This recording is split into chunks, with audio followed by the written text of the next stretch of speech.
Hello, good day mga boss. Joy ulit ng DIY ko Rips. So itong video natin, no, continuation nung pagbabayled natin nung headlight ng NMAX B2. So ang gagawin natin ngayon is yung installation ng exhaust fan. Yan. So ba't ba tayo nag-install na exhaust fan? Siyempre para mabawasan yung init dun sa loob ng headlight. Meron dalawang way ng pag-install ng exhaust fan, no. Pwede ito dito sa loob. Pwede rin naman sa labas. Yan. Pero syempre, depende dun sa pag-install nyo, yung butas na gagawin nyo. For example, no, dito nyo siya sa loob i-install yan. For example lang dito. Ang butas na gagawin nyo is yung para dito. By the way, ito is butas ito, no? Yan. Hihigop dito, bubuga dito. So kung ito sa loob nyo to i-install, ito yung kailangan na butas nyo. Yan. Hihigop ng hangin dito, bubuga palabas. So bubutasan nyo pa rectangle. So kung saan nyo man siya i-install. So ako inisip ko siya dito.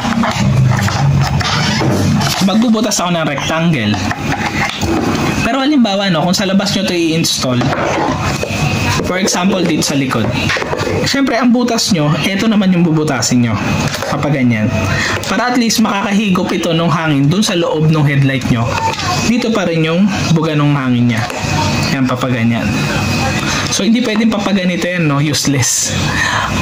Hangin, papapasokin nyo sa loob. Mas maganda papaganito. Yan.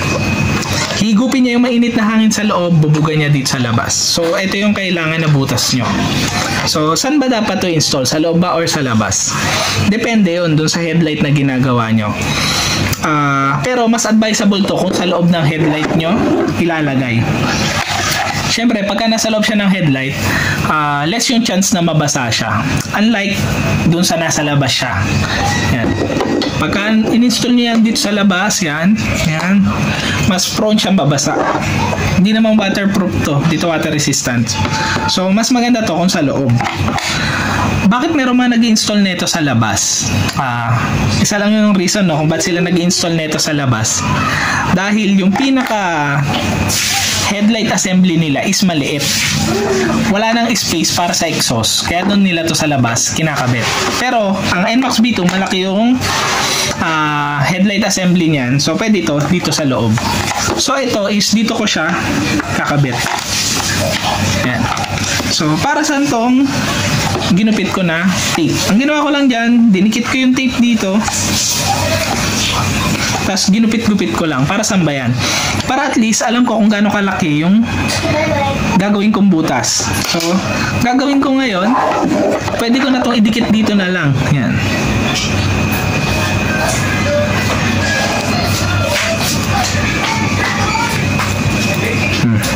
Yan. So, ganyan kalaki yung butas na gagawin ko. So, dito ko na lang siya sa labas gagawin. So, butasin ko na muna to, no? Tapos, iti-test fit na natin kung sasakto ba siya o hindi. So, balikan ko kayo mamaya.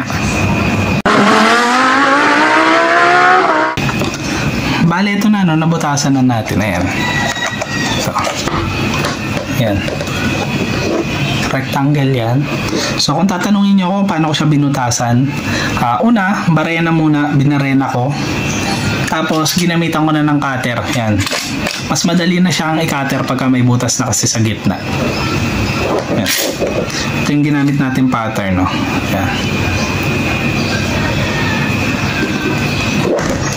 Ngayon, lagay natin yung pinaka fan natin, itong exhaust fan.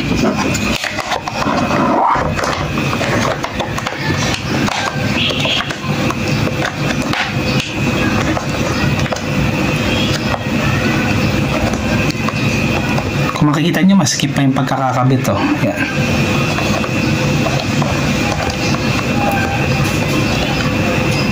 Yan. So kung mas masikip siya, mas okay siya. Pagka maluwag kasi need nyo nang lagyan ng sealant yun. Yan. Tapos ngayon, lagyan lang natin ng glue para hindi na siya humiwalay.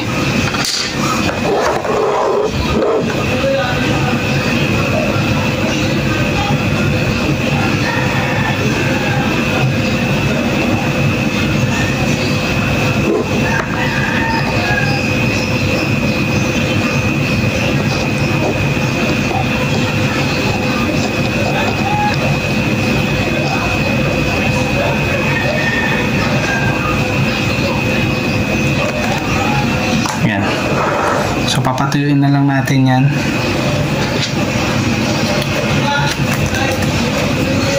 Tapos good to go na yan, di na basta-basta matatanggal yan. Yung iba kasi, pagka nagkakabit ng exhaust, papalaki yung butas, so nilalagyan pa ng sealant. Ito kasi maganda na yung pagkakabit natin. Pwede yan lagyan nyo rin dito sa loob.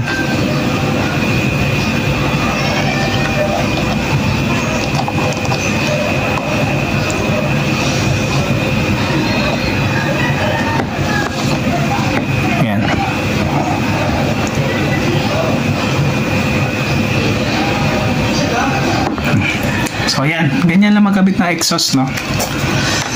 So, abangan nyo yung next video natin kung ano na yung gagawin natin. So, ingat kayong lahat, ride safe, God bless.